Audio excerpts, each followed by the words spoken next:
Hello po, Herman Buelbapoli. Ipinahiya ka sa harap ng maraming tao. Bawal ito.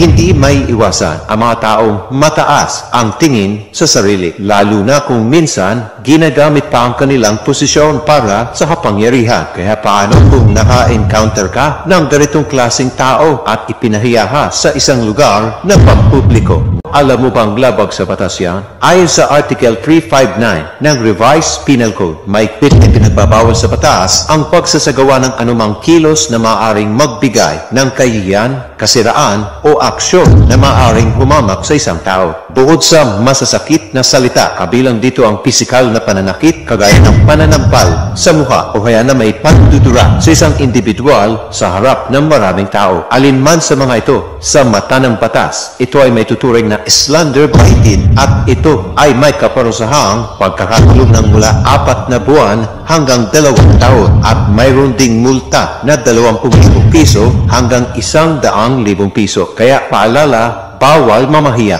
Ingat po palagi. God bless po.